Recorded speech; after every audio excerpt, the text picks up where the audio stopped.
यमुना नदी के तट पर स्थित एक समृद्ध राज्य।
एक कहानी एक सुंदर अलौकिक आकर्षण से भरपूर महिला मंदाकिनी की है, जो यमुना नदी के तट पर स्थित एक समृद्ध राज्य में रहती थी। उसका सौंदर्य इतना दिव्य था कि देव, यक्ष, गंधर्व और किन्नर भी उसे पाने की लालसा रहते थे। परंतु इस अनुपम सौंदर्य के बावजूद मंदाकिनी एक गहरे संताप से घिरी थी। उसके शरीर में एक असाधारण ताप था जो ना तो शीत ऋतु में घटता और ना ही वर्ष ऋतु में शांत होता। उसका तन सदा उष्णता से व्याकुल रहता और यह अग्नि जैसे उसकी आत्मा को भी जलती रहती थी। अपने अग्नि को बुझाने के लिए उसने अपने महल के द्वार प्रतिदिन खोल दिए। यदुवंशी, क्षत्र, राजकुमार मल सभी उसके चाह में उसके समक्ष उपस्थित हुए, परंतु कोई भी उसके अतृप्त तृष्णा को शांत नहीं कर सका।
हेलो, अभी तक नहीं उठी?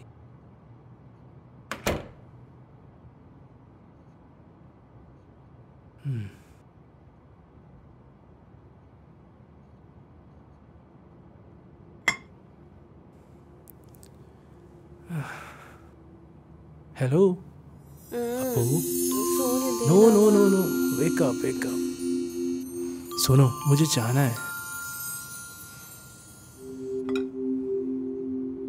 ये लो तुम्हारा फेवरेट कॉफी।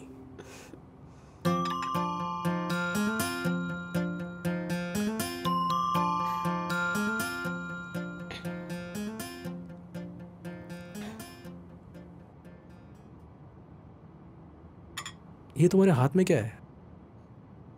क्या हुआ था? वो मैं कल फ्रॉक वॉश करने के वक्त लग गया। ध्यान से कर लेती ना। हम्म, मैंने बोला था ना कि नौकर आने तक घर का सारा काम मैं खुद करूँगा।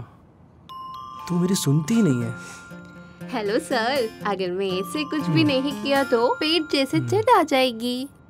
वो मैं देख लूँगा। मेरी प्यारी गुड़िया हमेशा ऐसे ही सुंदर रहनी चाहिए, ठीक है? और नाश्ता मैंने बना लिया है, टेबल में परोस रखा है। जल्दी तैयार होके जाके खा लेना। और फिर भी बोरिंग सा लगे तो यहीं पर पेन और पेपर है, कुछ लिख लेना, ठीक है? और कुछ भी काम है तो मुझे बुला लेना, मैं तुरंत ही आ जाऊंगा, ठीक है? अब मैं चलूं? लालो, मैं बोर हो जाऊंगी। I love you Appu.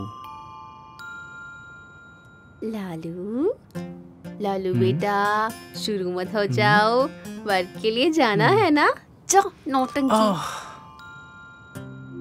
तो मैं चलता हूँ।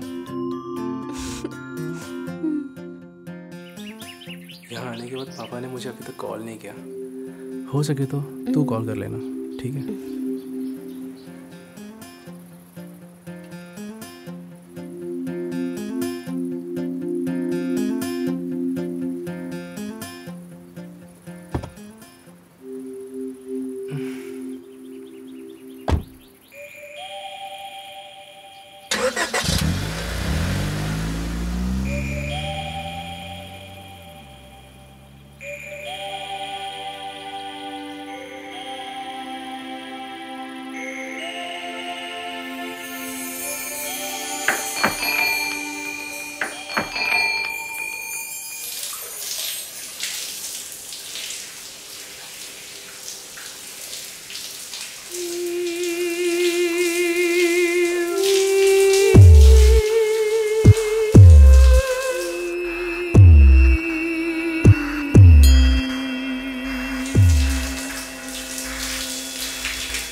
लाइट ऑफ नहीं करना। ओ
नो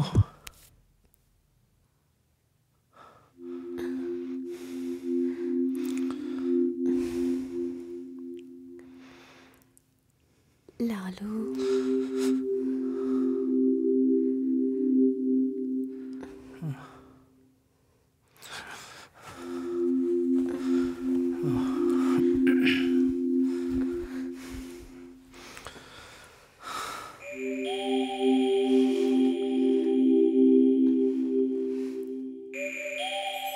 मंदाकिनी का क्रोधित चेहरा।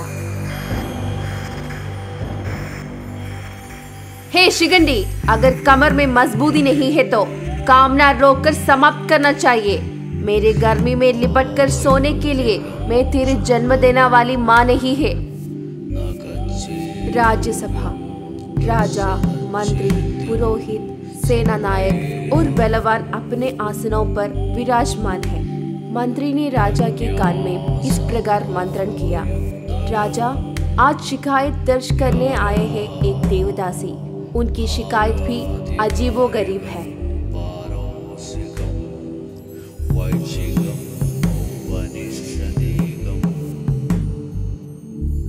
आकांक्षा पूर्वक से राजा ने मंत्री की ओर देखा। राज्यसभा में अर्धनग्न अवस्था में राक्षसी भाव से खड़ी मंदाकिनी। लिंग बेल क्या है ये ना जानने वाले हिजड़े, और मर्दांगी क्या है यह ना समझने वाली नपुंसक। राज्यसभा स्तंभ रह गई। क्या इस सभा में कोई ऐसा पुरुष नहीं जो मेरी अग्नि को शांत कर सके? क्या यहाँ केवल निर्बल और कायर ही उपस्थित है? यदुवंशी, क्षत्रिय, राजपूत, मल सभी आए, परंतु कोई भी मेरा ताप को हार नहीं सका। यदि इस राज्य में कोई पुरुष नहीं जो मेरे चाह पूरी कर सके, इस राजधानी में महाराज और पुरोहितों को साक्षी मानकर मंदाकिनी ये शपथ लेती है, या तो राजा या कोई युद्धवीर मेरे काम पिपासा शांत करे। जब तक मेरी कामना समाप्त नहीं होती, मैं ये वस्त्र नहीं धारण करूंगी। आज से मैं विवस्त्र रहूंगी।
क्या हो गया?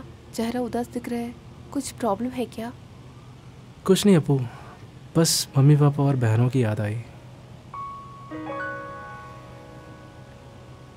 खाना वाना सब रेडी है, बस अच्छी बच्ची बनकर सब कुछ खा लेना, ठीक है? मैं चलता हूँ। बाय।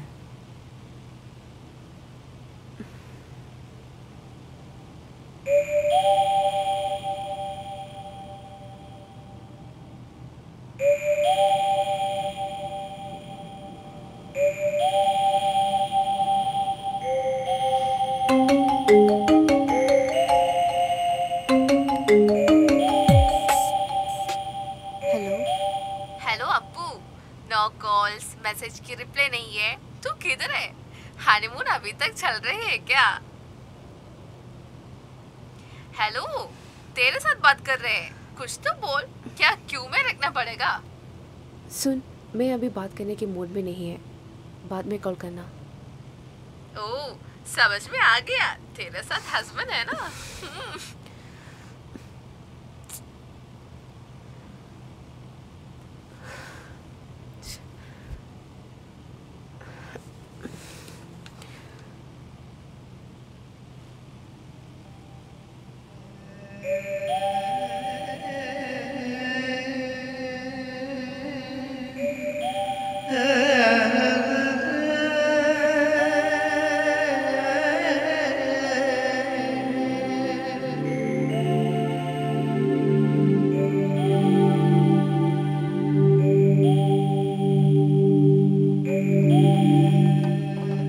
मेरे शरीर में हमेशा तापता रहता है।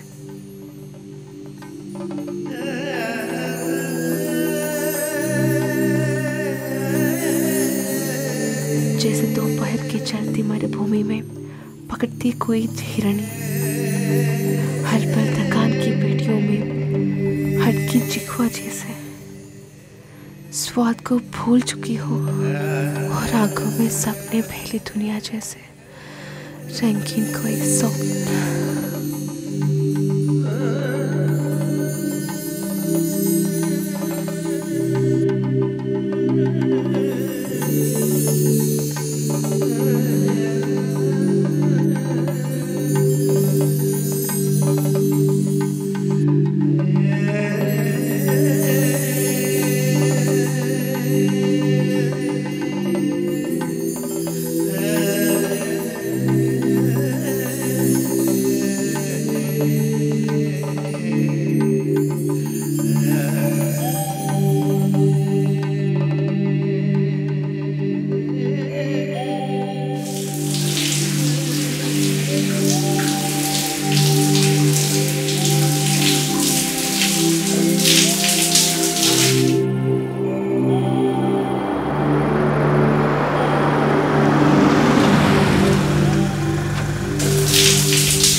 अपू बेटी है ना?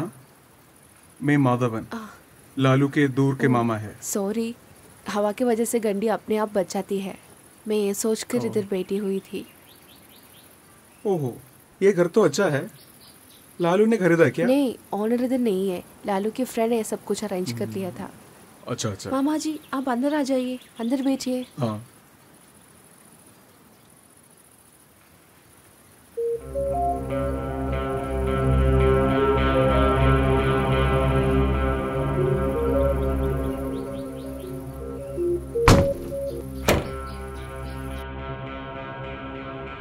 अंकल आ जाओ, इधर बैठो।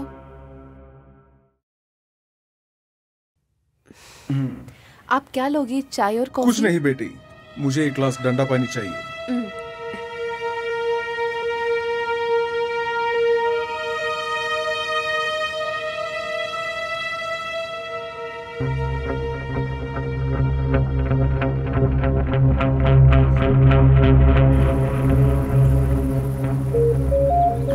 अंकल शादी में आया है क्या? मैं देखा नहीं। नहीं बेटी, मैं विदेश में था, इसलिए शादी में आ नहीं पाया। ओह। लालू काम पर गया है क्या? हाँ मामा जी, लेकिन मैं कॉल करूंगी उसे। अरे अरे अरे, जल्दी नहीं, वो अभी भी उस रिसोर्ट का मैनेजर है ना। जी अंकल। वैसे भी मुझे तुमसे किसी बात पर बात करनी है। मैं कॉल करूँ तो वो फोन नहीं उठाता, और अगर उड़ाता भी तो किसी ना किसी बहाने से बात खत्म कर देगा। उसने मुझसे कुछ पैसा लिया था, एक और दो नहीं, बल्कि 80 लाख, जिनकी वजह से मैं मुश्किल में पड़ गया हूँ।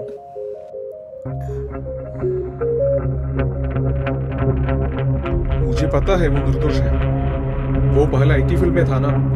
लालू और उसके दोस्तों ने मिलकर एक अमेरिकन आईटी कंपनी की फ्रेंचाइजी दिल्ली में शुरू करने की प्लान बना रहे थे और कंपनी को सिर्फ एक ही डिमांड थी, वो एयरपोर्ट के पास 5000 स्क्वायर फीट की अपनी खुद का बिल्डिंग होना चाहिए। इसके लिए मैंने उसको मदद किया था। बदले में उन्होंने मुझे एक शेयर भी ऑफर किया था।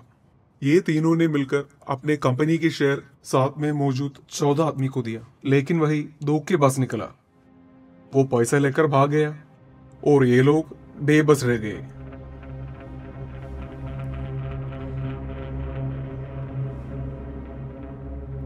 तुम्हारे गोल्ड तेरे पास है ना, या वो भी उसने ले गया? वो मेरे पास है। भगवान की कृपा। पता है ना, वो एकदम बेकार है। इतनी खूबसूरत लड़की की देखभाल करने की भी हिम्मत तक उसमें नहीं लगती।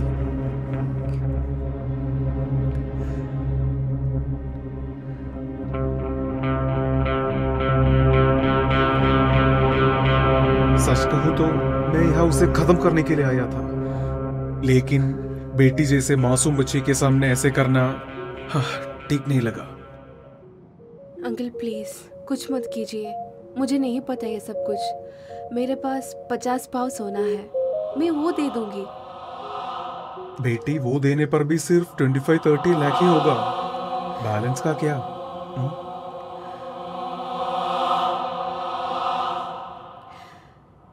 इसके लिए मेरे घर वाले ने बहुत मान किया है। मुझसे छोटा भी एक है। मुझे समझ नहीं आ रहा है क्या करूं।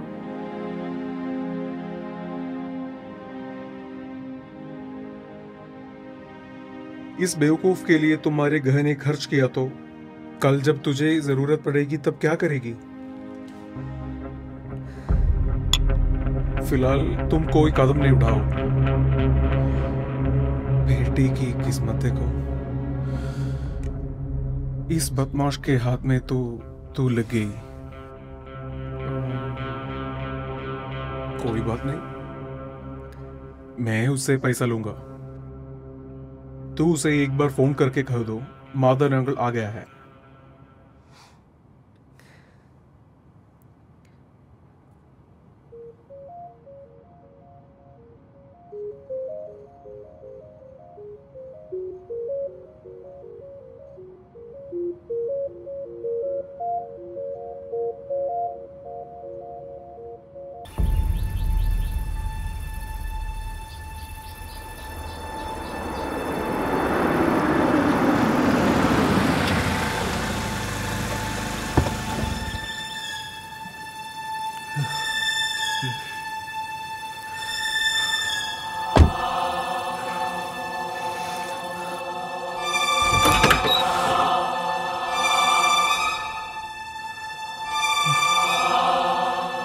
अरे बेटा, तुम आ गए।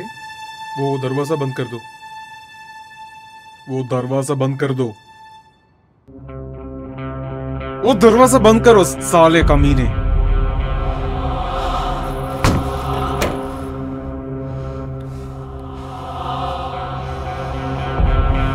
बेटी तुम डरो मत, बैठ जाओ। अब तुझे क्या? बैठ साले।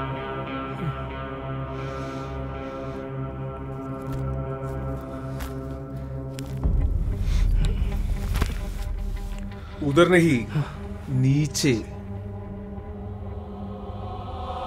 अरे भाई,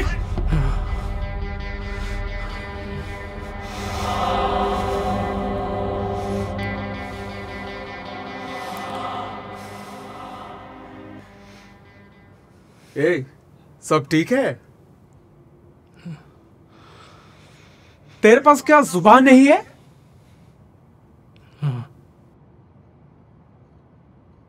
कहाँ है मेरा पैसा?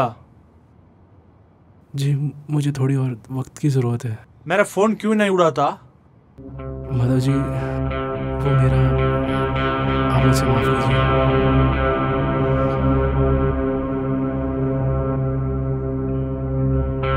टाइम तुझे टाइम चाहिए? क्या एक हफ्ता? पक्का? हाँ। अगर नहीं दिया तो? फिर से गायब हो गया तो? नहीं माधव जी, पक्का दूंगा।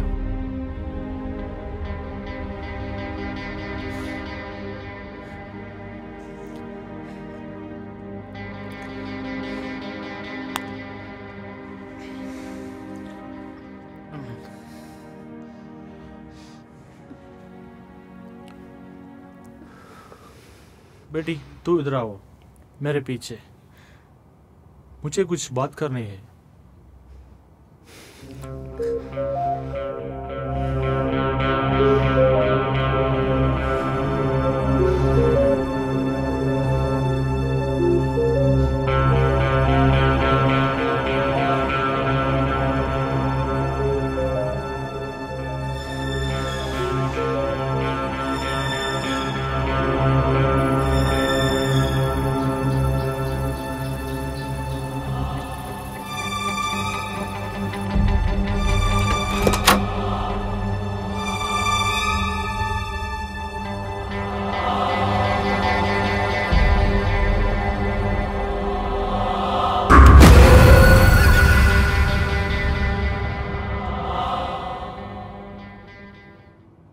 देख लिया?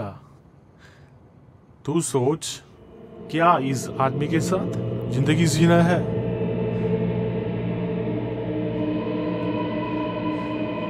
मुझे पता है कि तेरा पति कैश नहीं देगा। मैं सिर्फ तेरे लिए इधर आया है।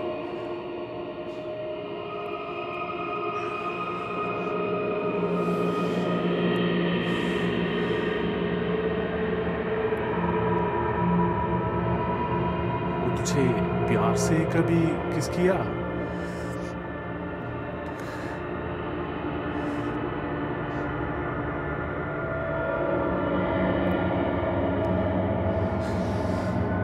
तुझे चंदन की गंध है।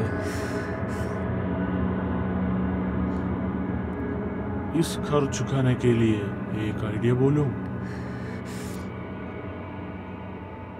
मरने तक मेरा होकर जियो। मैं ये नहीं कह रहा है तेरा पति को छोड़ना। जब मैं आओ तुम्हारे दिल की दरवाजे मेरे लिए खोल दो।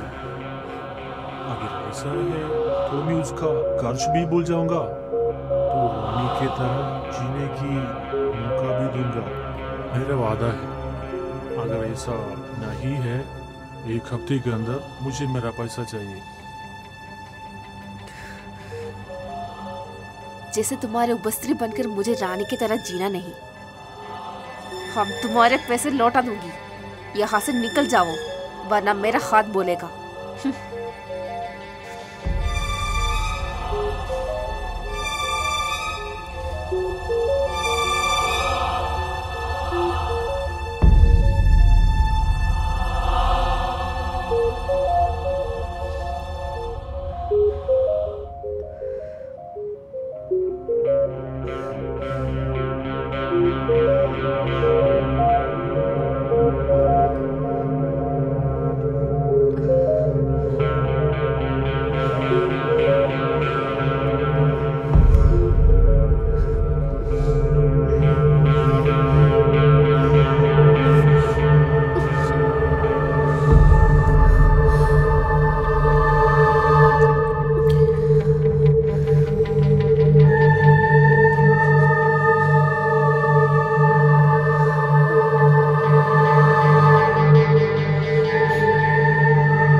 माफ करना। अगर मैं तुम्हारी होठोंगी मिठास नहीं जान पाया तो मैं अधूरा होगा। ओके बेटी।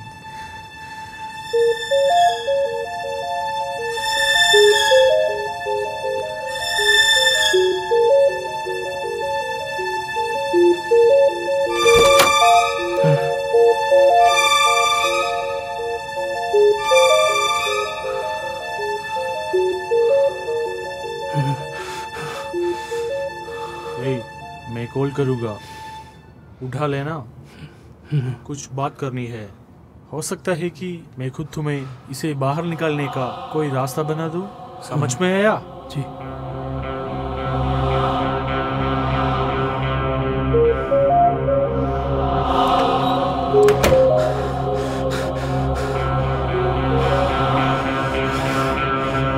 क्या हुआ अपू? क्यों रो रही हो? हाँ, उन्होंने कुछ किया क्या तुम्हें? हाँ? नहीं, मैं ये सब सोचकर रो रही थी। क्या मैं एक बात पूछूं? हाँ।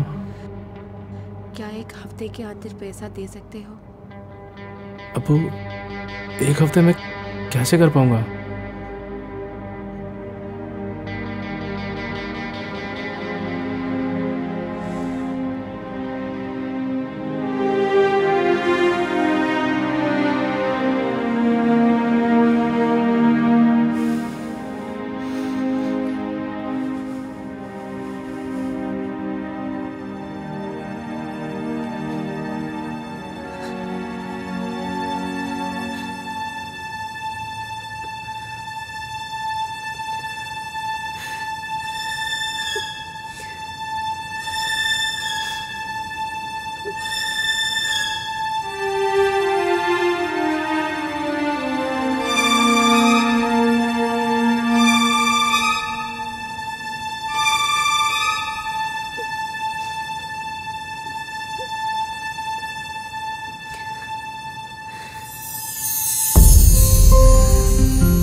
चिल्लाया क्यों नहीं?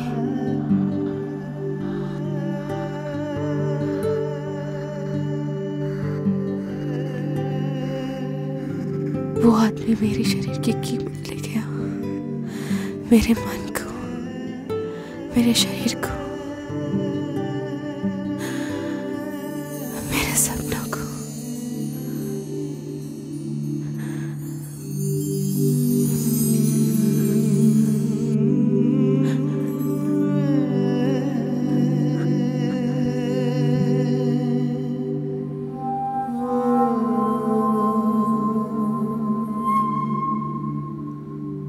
कितनी भीड़ है उसके अंदर, वो भी तब जब मेरे पति दूसरे कमरे के अंदर मौजूद था।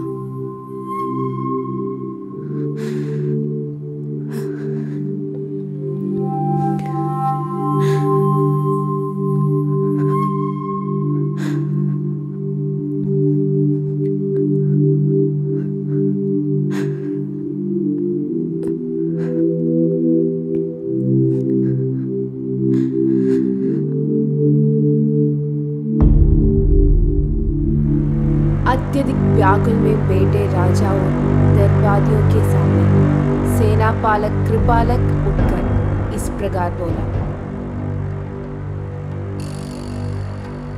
महाराज की जय हो। ये कार्य मैं स्वीकार करता हूँ। मैं इस स्त्री को राजपुत्रों के रक्त का वास्तविक गुण समझाने और दरबार में चुनौती देने का साहस दिखाने वाली इसे बहुत कुछ सिखाने का इच्छुक हूँ। अयोध्या की स्त्रियों भी शयन कक्ष में मुझसे भय खाती है। ये बात मुझे प्रसन्नता देती है। इसे मेरे साथ बेचने का आदेश दिया जाए। महाराज ने वैसा ही आदेश दिया। रात में अपने महल में मंदाकिनी नग्न होकर बिस्तर पर लेटी गई।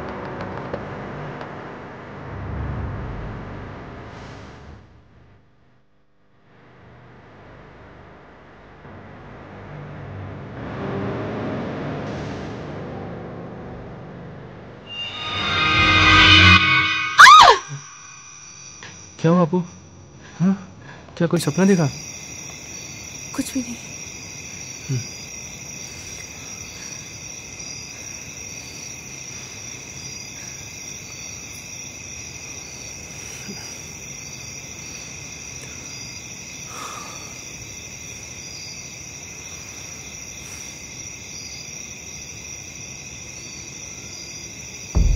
रात में गुस्से से उठ खड़ी हुई मंदाकिनी। उसने कृपाल की ओर गुस्से से उंगली उठाई। और तुम देश की रक्षा करने वाले योद्धा, लेकिन एक क्षण के लिए भी मेरे रोकने खड़े करने में असमर्थ। तुम जैसे पुरुष को पुरुष कहो भी तो कैसे? मैं जितने कायर और निर्बल पुरुषों की जानती हूँ, उनमें सबसे तुच्छ हो तुम। अब और मेरी नजरों से सामने चोटे बने बिना चले जाओ। राज्यसभा की ओर यक्षिणी बनकर बढ़ती मंदाकिनी। राजा और दरबार स्तब्ध रह गए।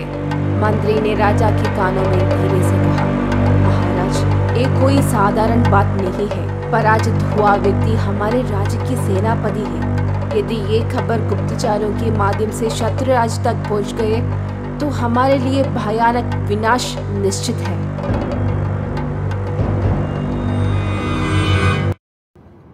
राजा एक क्षण के लिए विचार में डूब गए और अपना माथा सहलाने लगे। हाँ माधव जी।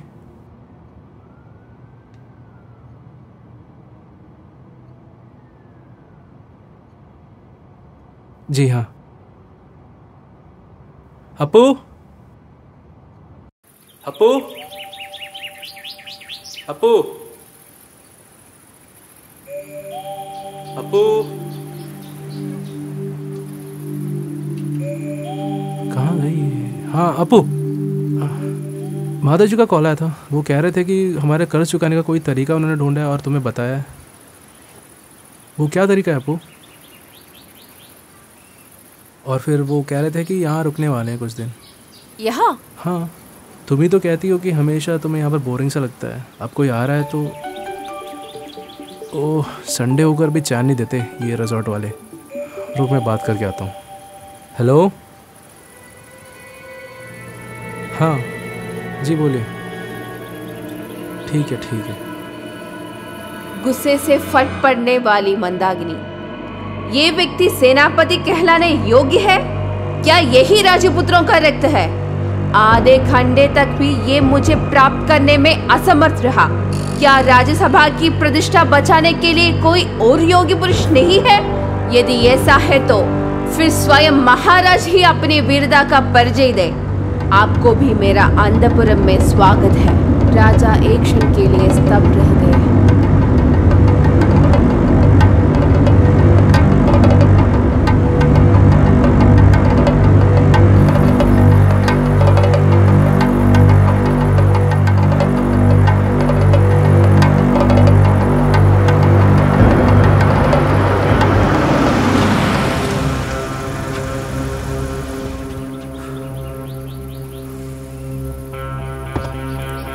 हाँ माधव जी। कैसा है तू? हाँ, गाड़ी से मेरा सामान मेरे कमरे में रखिए। हाँ हाँ।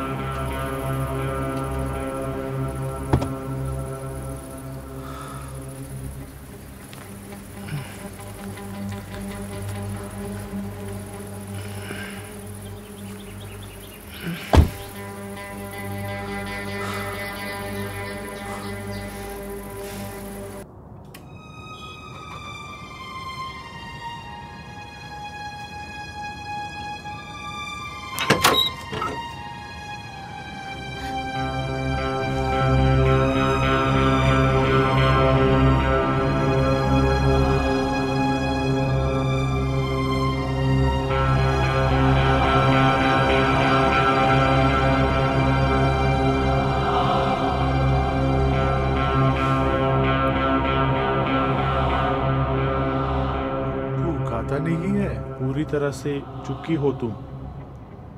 तू इसे खाना नहीं देती है क्या? जी मैं सब कुछ बना के रखता हूँ, लेकिन वो खाती नहीं है। खाते नहीं तो खिलाना चाहिए। एक औरत का सौंदर्य उसके पति के प्यार है ना बेटी? मेरा कमरा कहाँ है? उधर जाकर रख। जी। आज तुझे काम नहीं है? आप आने वाले थे ना तो लीव मत छुट्टी लो, ले ली। तुम जाओ। जी। मेरा मदद के लिए अपनी बेटी है ना बेटी? तेरा चेहरा उदास क्यों है?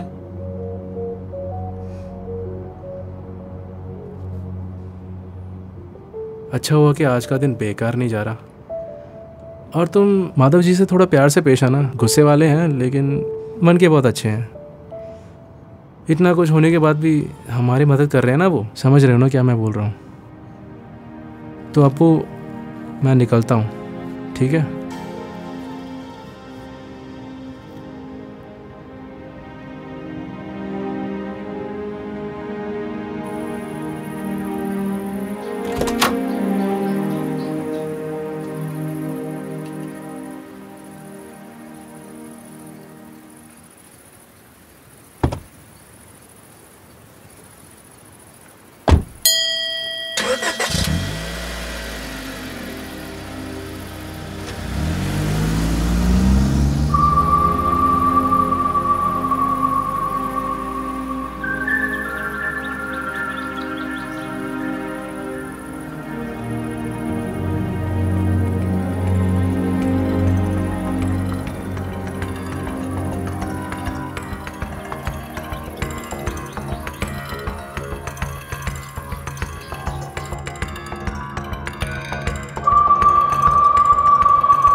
हाँ बेटी, क्या तुम यहाँ बेटी हो?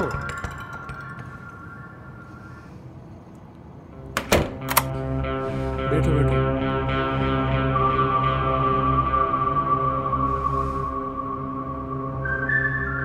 तुम डरो मत बेटी, तुझे परेशान करने वाला काम अंकल नहीं करेगा।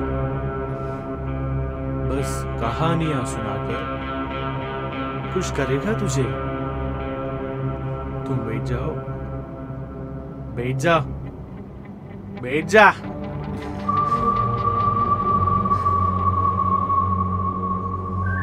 बेटी क्या तुम डर गई? जो सोच रही हो उतना हरामी नहीं हूं मैं। बेटी जब तक तुम अपने शरीर से छूने से नहीं बोलोगी तब तक नहीं छूंगा। इसका मतलब क्या है? मैं हाँ कहूंगी? हाँ। ये कभी नहीं होगा। उस दिन भी मेरे साथ जबरदस्ती किया था। वैसे तो कोई भी कर सकता है। हाँ, ऐसे कोई भी कर सकता है। वो जंगल का नियम है, वो जंगलीपन है। लेकिन यहाँ तुम हाँ बोलोगी बेटी? कभी भी ये सपना पूरा नहीं होगा। तुम बड़े अमीर होगे। मैं अपने मंगलसूत्र को छूकर कसम खाती हूँ, अगर तुम मेरे शरीर को एक नाखून से भी छुए, मैं मेरे जीवन समाप्त कर लूंगी। ये मेरी वादा है। तो फिर मेरा कसम भी सुन लो।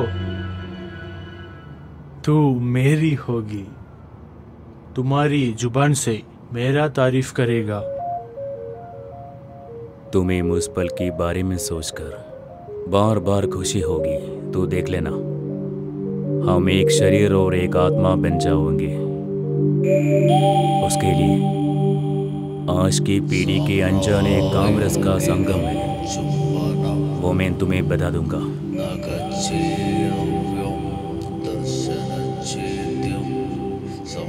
तुम मुझे 7 दिन का समय दे दो।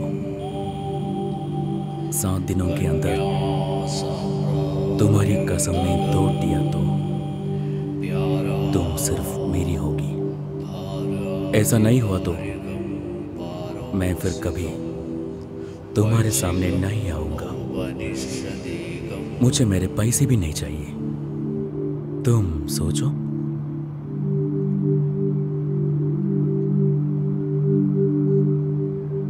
सोचने के लिए कुछ नहीं है। अगर आप भी यहाँ और मुझे परेशान किया तो मैं पुलिस को बुला लूंगी। फिर क्या? फिर उसके साथ जी लेगा तू? हाँ, वो मेरे पति है। अच्छा, अपनी पत्नी को दूसरे आदमी के पास छोड़कर जाने वाला एक पति होती है क्या?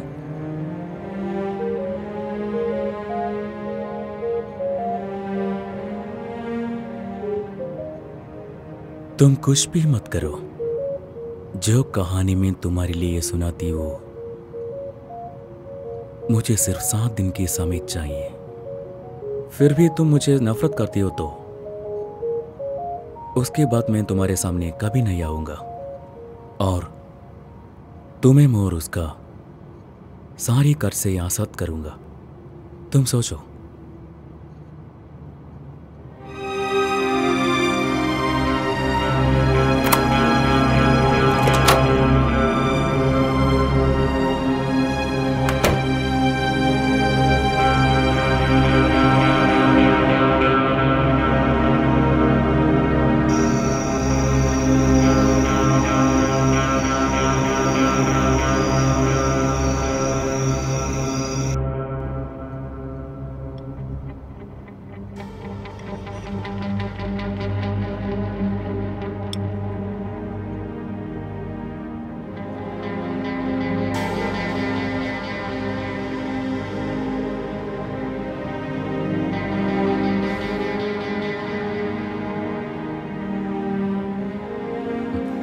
बैठो।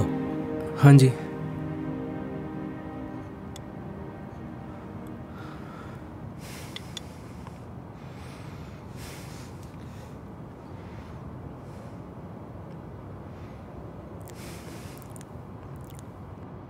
माता जी, आप कह रहे थे कि हमारे कर्ज चुकाने के लिए कोई नया तरीका है।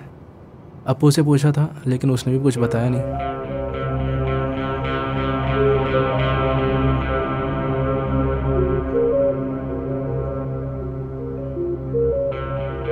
बेटी, जो मैंने कहा इसके साथ भी कह दो।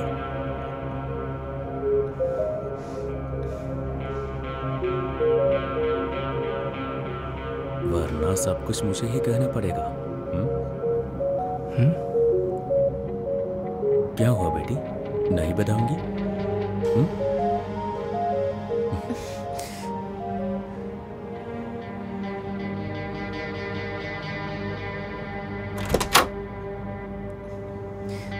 साले हरामी, तुझे मैं छोड़ दो मुझे।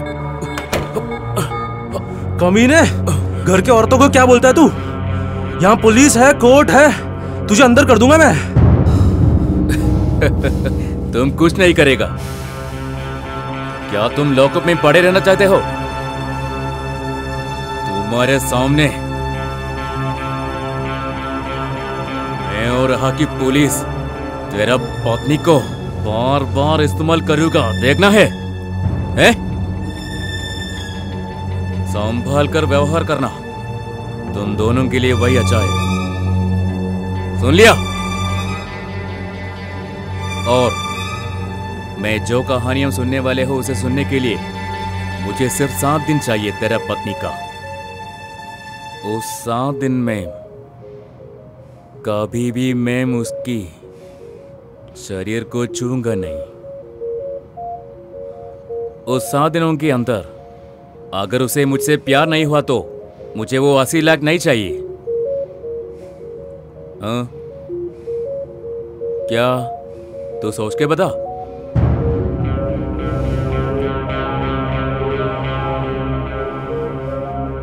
मेरे बीवी को किसके भरोसे अकेले तेरे साथ भेजूं? मैं धोखा नहीं दूंगा क्योंकि मैं असली मर्द है। सोच कर बताओ, मैं इधर ही हूं।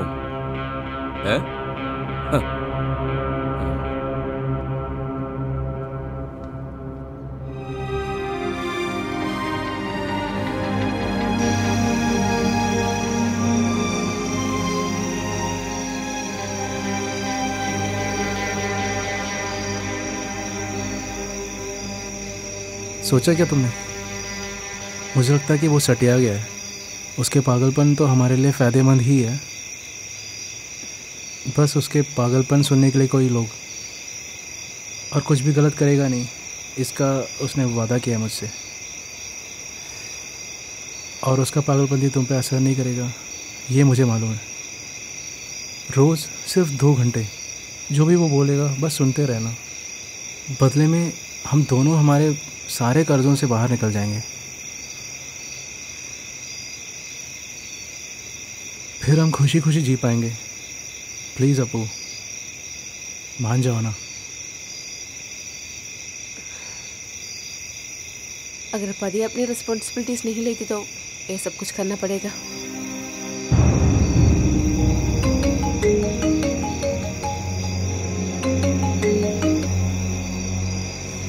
बेटी, तू ठीक है ना? कॉल नहीं किया 2 दिन से। हाँ नहीं माँ। फिर तुम्हारी बहन के एक रिश्ता आया है, अच्छे लोग हैं, अगले हफ्ते आ रहा है। क्या तू लालू के साथ बात कर तेरे गहने से कुछ गिरने दे सकते हैं क्या? वो जमीन है ना हमारे, वो रास्ते की वजह से कुछ गड़बड़ है उसके अंदर। क्या तू? ठीक है माँ, मैं पूछ कर बताती हूँ। जमीन तब रेडी हो गया तो तेरा गहना वापस कर लूँगी मैं पूछ कर कॉल करेगा माँ। क्या हुआ अपू? सब कुछ एक साथ आती है। एक काम करो, उसे कहो मुझे मंजूर है। हाँ। सिर्फ कहने से कुछ नहीं होगा। उसने कहा था कि 7 दिन के अंदर मैं उसके साथ जाऊंगी, है ना? इसका एग्रीमेंट बनाना चाहिए। हाँ। एग्रीमेंट के हिसाब से प्रूफ के लिए उसका वॉइस क्लिप या ऑडियो क्लिप चाहिए। उसे ज़्यादा आत्मविश्वास है ना, मैं वो बदल कर रहूँगी।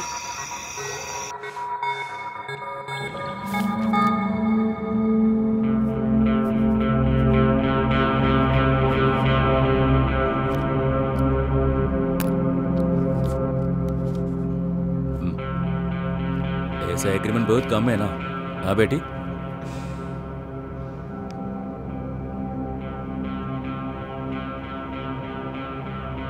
तुम कमरे में आ सकते हो, मैं वहां होगी। मैंने दोनों के लिए खाना बना रखा है, अब मैं जा सकता हूँ।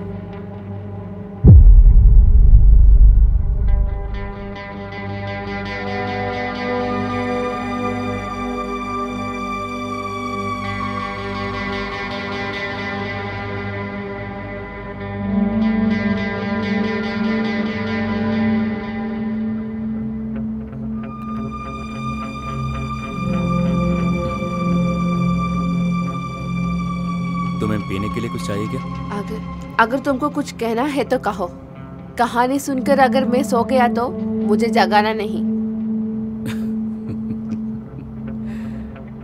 ठीक है, एग्रीड। तुम सोने की कोशिश करो, मैं जगह रहने की कोशिश करूंगा। तुमको कहानियां पसंद है ना? पहले हम छोटी सी कहानी से शुरू करते हैं। पहले श्री कृष्ण का मथुरा के पास एक राज्य था। वहां तुम्हारी जैसी एक अति सुंदर स्त्री रहते थे। उसकी आंखें बहुत सुंदर थी, तुम्हारी तरह।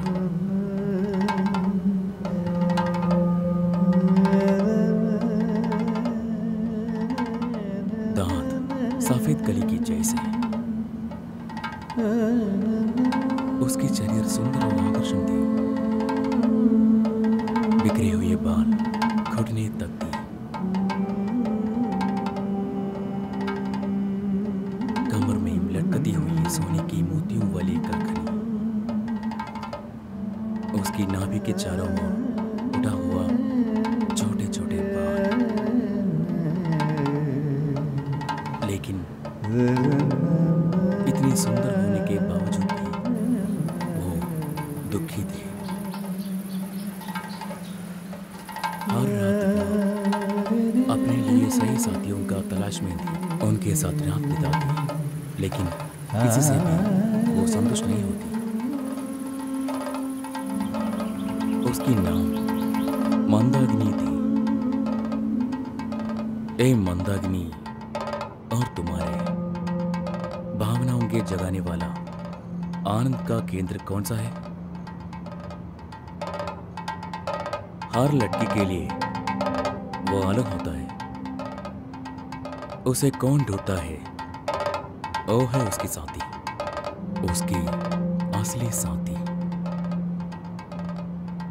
क्या मैं तुम्हारे वो अंग कौन सा है बताऊं?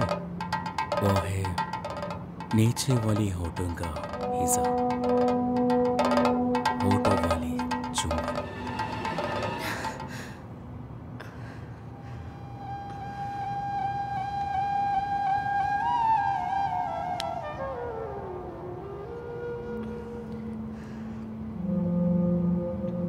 तुझे हर समय पिसे हुए चंदन की खुशबू है। तुम्हारी पति कभी भी तुम्हारी खुशबू के बारे में तुम्हें कहा?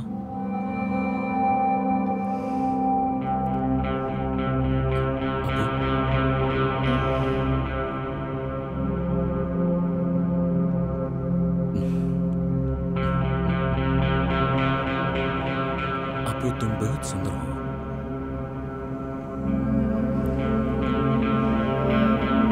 मुझे तुम्हारे सबसे पसंदीदा हिस्सा क्या है तुझे पता है? मैं उसे रहस्यपूर्ण से आनंद लेता हूं। तुम्हें पता हूं वो कहाँ हूं? लेकिन तुम्हें मैं पसंद नहीं होना, इसलिए मैं नहीं बताऊंगी।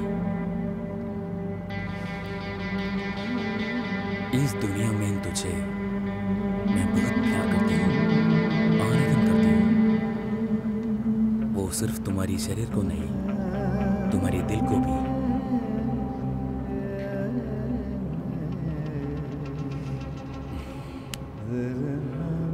क्या तू बोर हो गया बेटी? जो कहने वाला था वो कहने पर मुझे सुकून मिला।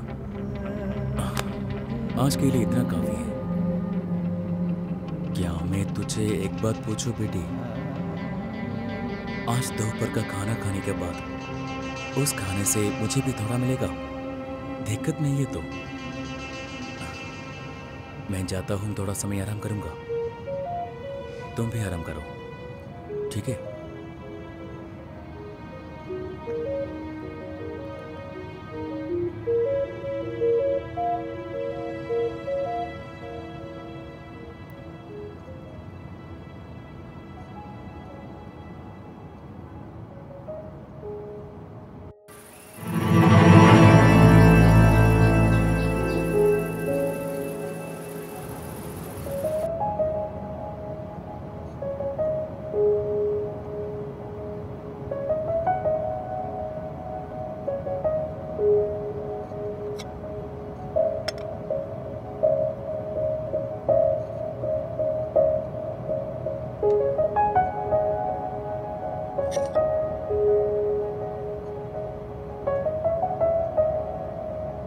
तो खाना शुरू कर दिया?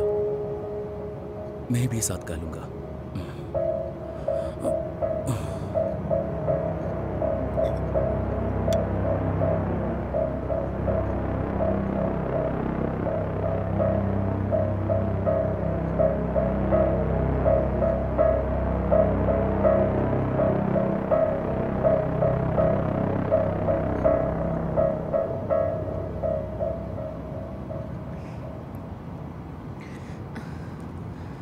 क्या तुम जा रही हो?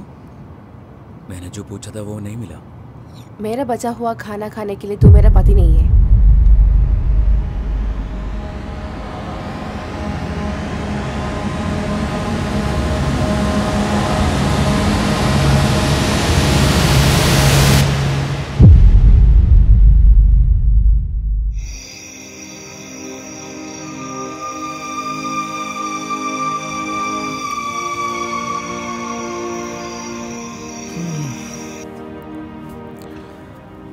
अप्पू, क्या उसकी वजह से कोई तकलीफ हुई तुम्हें आज?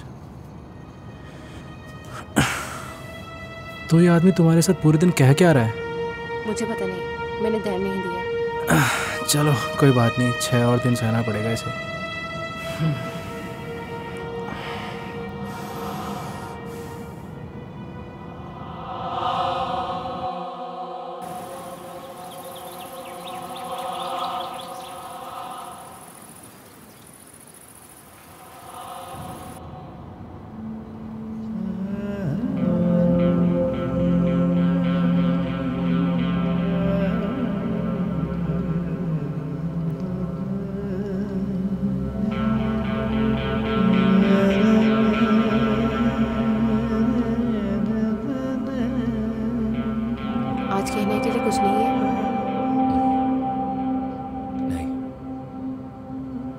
आज मुझे सिर्फ तुम्हें देखना है।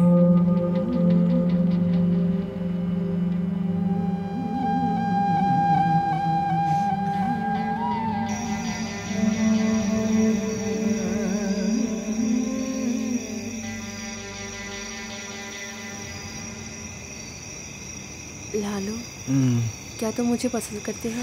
ऐसे क्यों पूछ रही हो? मैं तुमसे बहुत प्यार करता हूँ। लेकिन कभी भी तुम मुझे 5 मिनट के ज़्यादा नहीं देखती।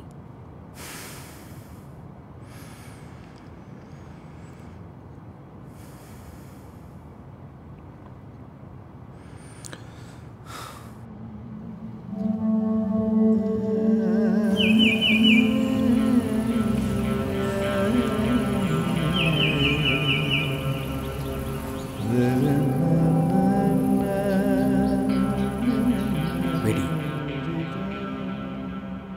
1 मिनट के लिए तुम्हारी आंखों बंद करो। क्यों? तुम्हें बिना झुक कर तुम्हारे कानों में एक राज बताना है।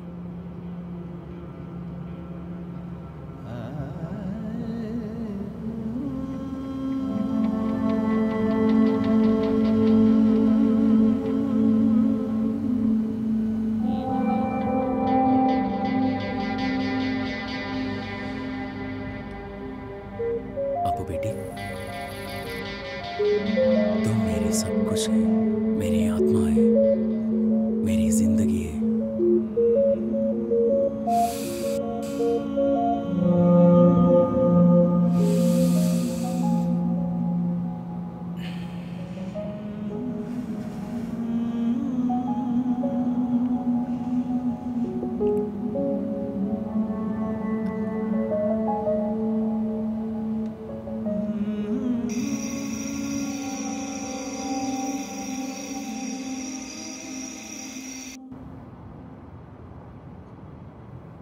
लालू, तुम आज तक मेरे कानों में प्रेम से कुछ भी नहीं कहा।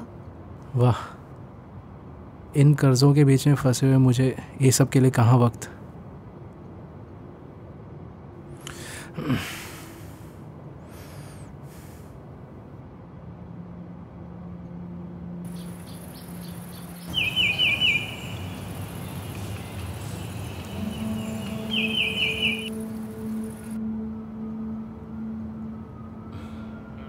बेटी, क्या उस दिन के समय तुम्हें दर्द होने पर तुम्हारा पति तुम्हारा ध्यान रखता है क्या?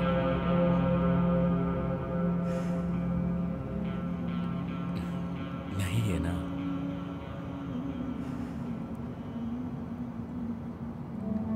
क्या वो तुम्हें अपने बाहों में रहता है, कहानी सुनाता है, वो लाड प्यार करता है? कभी उसने तुम्हें अपने सीने पर रखा है? क्या तुम चाहते नहीं हो एक छोटे बच्चे के जैसे उसे सीने पर लेटने के लिए?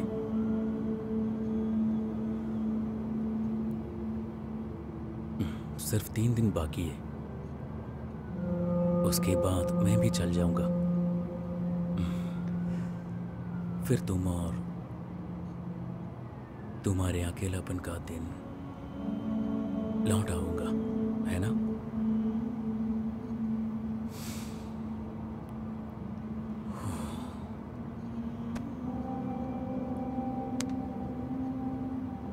कल 1 दिन के लिए मैं छुट्टी लेता हूँ। कहाँ? मुझे एक बिजनेस मीट है, आज रात मैं जाऊंगा। जब मैं वापस आऊंगा तो एक सरप्राइज दूंगा। उस दिन कुछ कहा था ना मेरे शरीर का सुंदर हिस्से के बारे में, वो कौन सा है? समय आने से मैं कहूंगा। अब जाता हूँ।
लगता है बुड्ढा हार के भाग गया है। क्या कॉन्फिडेंस दिखा रहा था। कितना बेवकूफ आदमी है, अपना 80 लाख तेरे जैसे लड़की के लिए खो दिया। रुक, कहाँ जा रही है?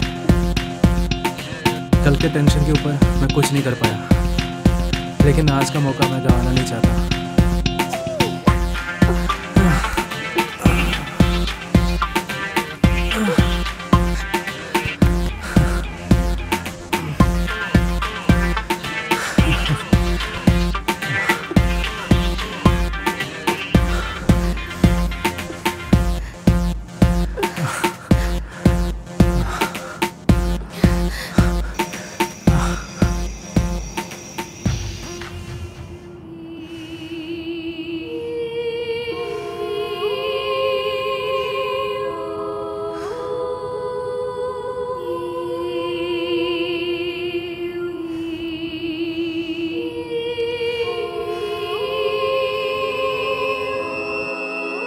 जब मंदाकिनी गुस्से में सभा की ओर देख रही थी तो सभा में से एक बलवान योद्धा खड़ा हुआ और बोला, महाराज, नारी के लिए स्वर्ग जितना सरल है, युद्ध उतना ही कठिन। शायद अब सेनापति को ये समझ में आ गया होगा। मैं इसे अपनी महल में ले जाना चाहता हूँ। कल ये उठ भी नहीं पाएंगी। मलमूत्र त्यागना तो दूर, 10 दिनों तक ये केवल शैया पर पड़ी रहेगी। यदि महाराज अनुमति दे दी तो। मंदाकिनी उस योद्धा के साथ उसके गृह तक गए। उसी रात योद्धा की पत्नी ने, जो केरल से लाई गई थी, उसे एक विशेष उपहार चंबा ने और कहा, इसे चबाओ, इससे तुम्हें अधिक समय तक शक्ति मिलेगी। योद्धा अर्थनक अवस्था में मंदाकिनी के कक्ष में पहुंचा। उसने मंदाकिनी के शरीर में गहराई से प्रवेश किया। घंटों के अंतराल में 6 से अधिक बार वीरस्राव होने के बावजूद मंदाकिनी संतुष्ट नहीं हुई।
कहा था कि आज नहीं आएगा। सरप्राइज। जल्दी आ गया तो तुम्हारे साथ समय बिता सकते हैं ना। हाथ में क्या है? सॉरी, मैं खाना खरीदी। अच्छा, मैं सही समय पर आया हूँ, है ना? आओ, मैं खाना लेती हूँ। दूसरा प्लेट नहीं चाहिए बेटी, इसमें डालो। ए नहीं, मैं दूसरा प्लेट लाती हूँ। बस एक प्लेट काफी है। अरे ये मेरा खाना का बाकी। कौन बोला? जी, नहीं करना चाहिए था। मैं तुझे इतना पसंद करती हूँ क्या मैं तुम्हें खिला सकती हूँ? आज तक तुम्हारा पति ऐसा किया है? आज रात तुम्हारा पति सोने के बाद मेरा रूम में आ सकती है क्या? किस लिए? तेरे लिए एक गिफ्ट है।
सॉरी बेटी, तुम गिरने वाली।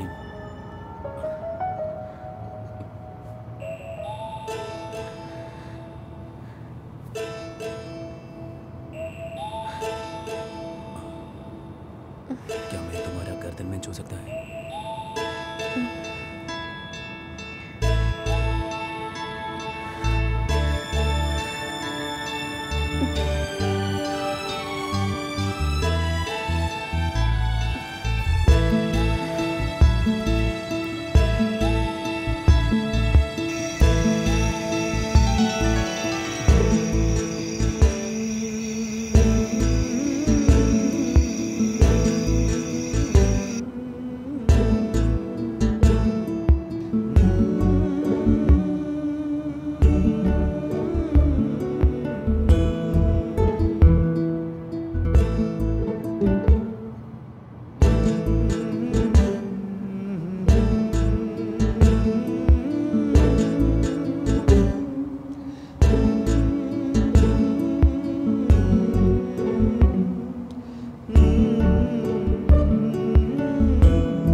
अंत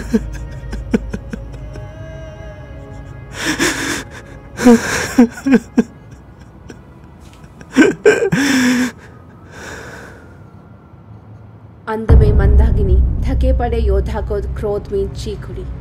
एक बार फिर वो राज्यसभा में खड़ी थी। मंत्री ने राजा को सचेत किया, महाराज, योद्धा का पूरा शरीर पीड़ा से भर चुका है।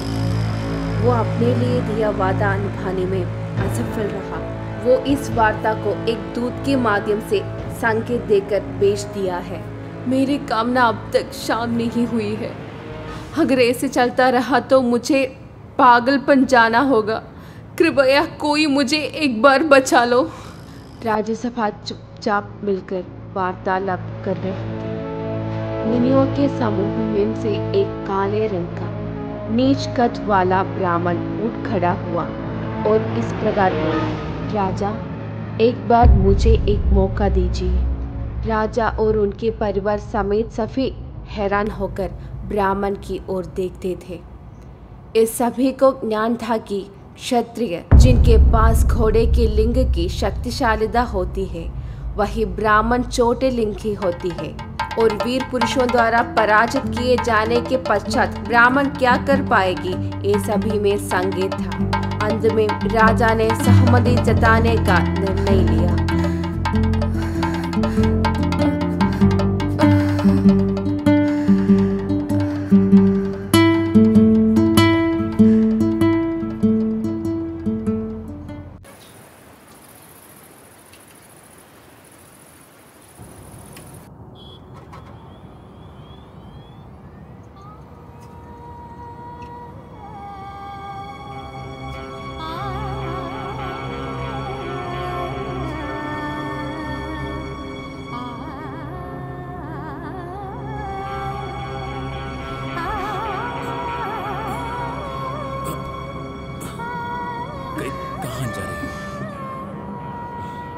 सोने नहीं दिया। नाराज हो? क्यों? मैंने तुम्हें हार दिया इसलिए मैं जान पाया कि ये रात भी इतना खूबसूरत होगी। आप मुझे छोड़कर जाओगे क्या? हो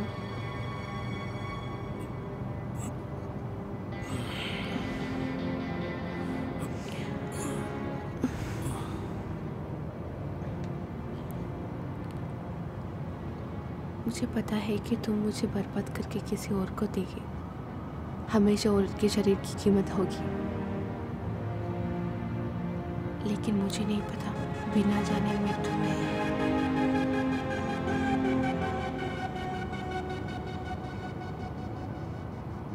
जो भी तुम कह दिया वो सच है। वही मेरा प्लान थी, क्योंकि मेरा ईटी लायक मुझे चाहिए था।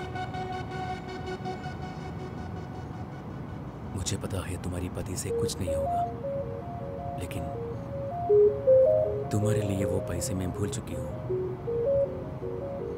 मैं तुमसे प्यार करती हूँ।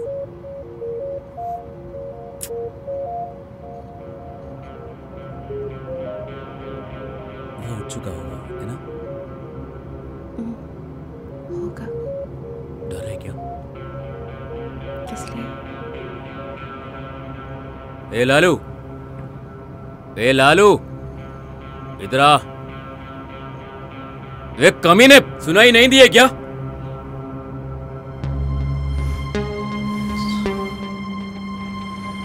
हम दोनों के लिए 2 चाय लेकर आओ।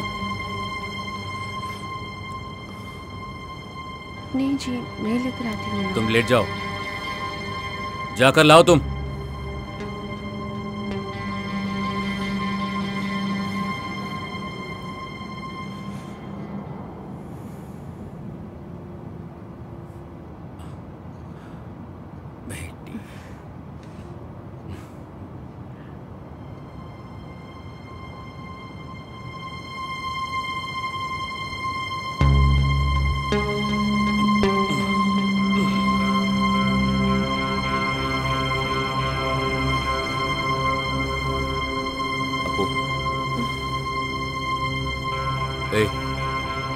तुम कुछ दिन के लिए छुट्टी ले लो। सुन लिया? आज से तू एक औरत है। तू इसका एक नाइटी पहनो, तैयार हो जाओ, ठीक है? तू डरना मत, मैं जो कहूंगा तू वो करो। मुझे कैश वापस नहीं चाहिए। जाकर पहन रहा हो, जा।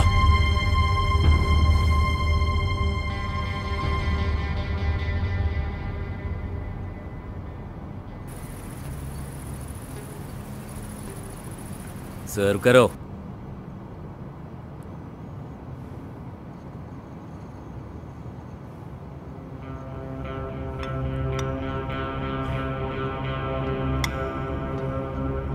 वो बस। अबू बेटी, अबू।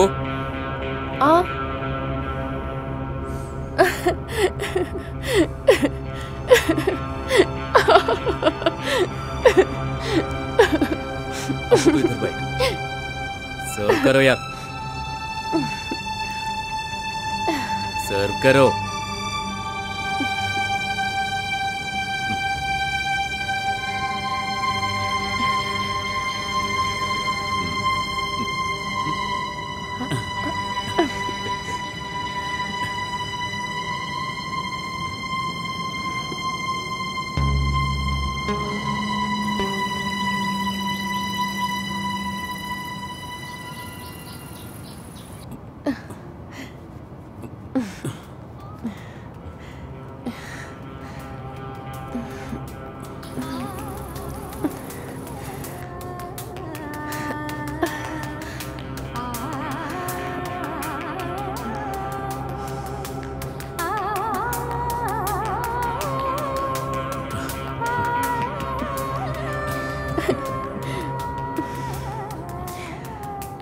तुमने मुझे कितनी जल्दी गिरा दिया। सच बताओ, वो 7 दिन का राज क्या है?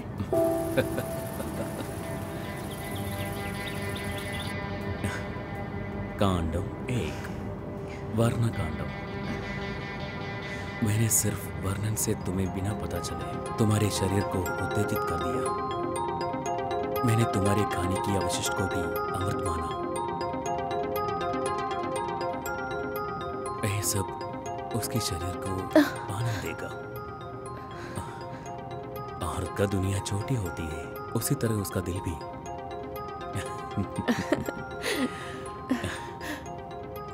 नौटंकी।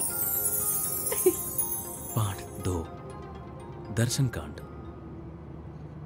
अगर एक पुरुष किसी महिला के चेहरे में 5 मिनट तक देखता हो तो उसके बीच का आकर्षण बन जाएगा। किसी लड़की को पसंद करने की बात कहने से पहले क्या किसी ने अनुमति लेकर 5 मिनट सिर्फ उसकी आंखों में देखना चाहिए, पूछना चाहिए? क्योंकि एक गहरी नजर काफी है एक औरत को समझने के लिए। कांडम 3, शब्द कांड। आंखों की तरह ही महिलाओं के कान भी सुंदर होते हैं, लेकिन ज्यादा पुरुष इसको महत्व नहीं देते हैं। कानों में कुछ प्यार से बोले तो उसके शरीर को एक अलग ही जादुई दुनिया में ले जाता है।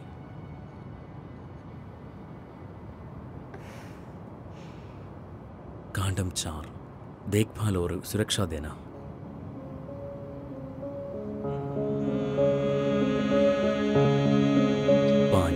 विरह कांड। अगर प्यार होने हो तो सही अंतराल देने चाहिए, फिर जो आपस में इन दोनों देखने की तीव्रता बन जाएंगी।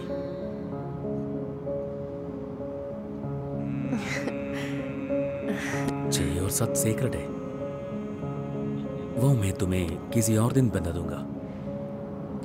ए भगवान, आपने ये सब कैसे सीखा?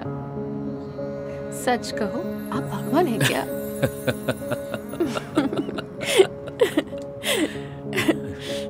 अगर ये 7 कांडों को ठीक से सीखा तो आज के समय में तलाक की संख्या कम हो जाएगी। इसने क्या क्या सीख रखा है?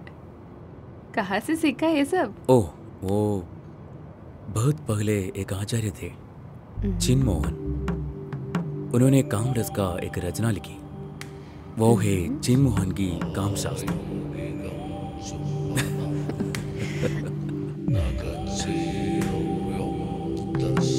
मंदाकिनी के शयन कक्ष में पड़ा था। ए बुजुर्ग, तुम्हारे लिंग का असली आकार मैं जानती हूँ।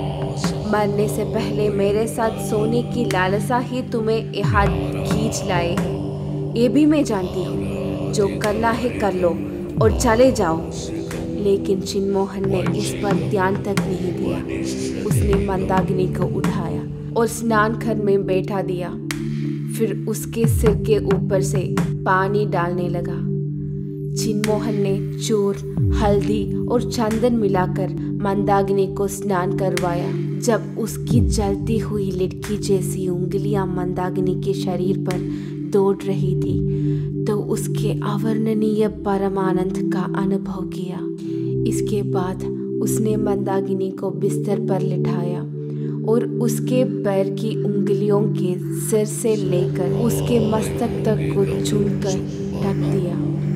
वह पूरी तरह से बिथलने लगी। चिन्मोहन ने अपने होठ उसके होठों से मिला दिया और मंदाकिनी के होठों से रिश्ती लार को चूस लिया। उसके वक्ष को अपने हाथों में लेकर चिन्मोहन ने जोर से दबाया। उसके शरीर के रोमकूप एक साथ खड़े हो गए। मंदाकिनी के कोमल पेट पर चिन्मोहन की उंगलियां स्पर्श करने लगी। उसने उसके शरीर के प्रत्येक नाड़ी चक्र को उत्तेजित कर लिया। मंदाकिनी की चीखें कम हो गई और वो एक साधारण स्त्री की तरह चिन्मोहन की अधीन हो गई। चिन्मोहन की उंगलियां मंदाकिनी के योनि भाग में दस गई। मंदाकिनी के शरीर कांपने लगा। जब उसे यकीन हो गया कि उसे कामोत्तेजना हो रही है, चिन्मोहन ने अपना छोटा लिंग योनि में डालकर लिंग धारण करना शुरू कर दिया। हवा और पानी की बूंदें उसके शरीर पर एक साथ पड़ने लगी। एक ही झटके में मंदाकिनी की नाड़ी एक पल के लिए रुक गई। अगले दिन मंदाकिनी एक कुल स्त्री के रूप में प्रकट हुई। चिन्मोहन को विशेषण सम्मान के साथ राजसभा में लाया गया।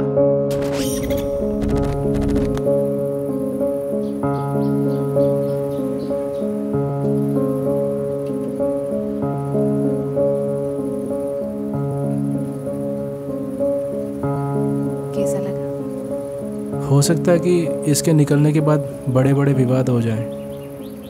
तुम्हें ये किताब खुद के नाम पे ही पब्लिश करना ज़रूरी है क्या?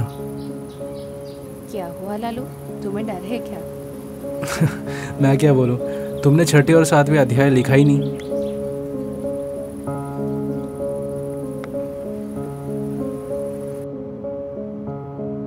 राजा और उनके परिवारों ने चिन्मोहन को प्रणाम किया। राजा ने इस प्रकार कहा, हे चिन्मोहन, आपका प्रणाम। आपने जो किया वो सभी सदस्यों को जानना चाहिए। राजा के निर्देशानुसार चिन्मोहन ने काम कला की शिक्षा सदस्यों को दी। आने वाली पीढ़ियों के लिए उपयोगी बनने के लिए काम कला को 7 खंडों में विभाजित किया गया। पहले भाग में चिन्मोहन महर्षि ने इस प्रकार वर्णन किया, जिसमें 6ठा और 7वां खंड सबसे महत्वपूर्ण है।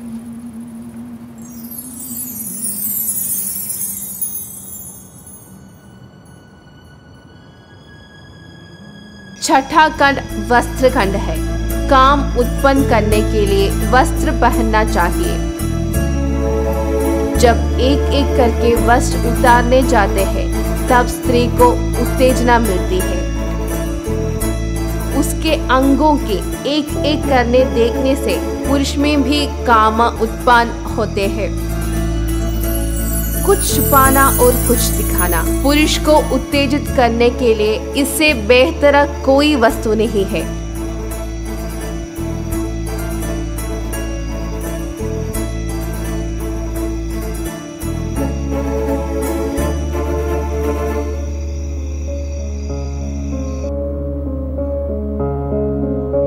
अब चाहे कुछ भी ना पता हो, पालन किया हो या नहीं, केवल 7वां कांड जान लेना ही काफी है।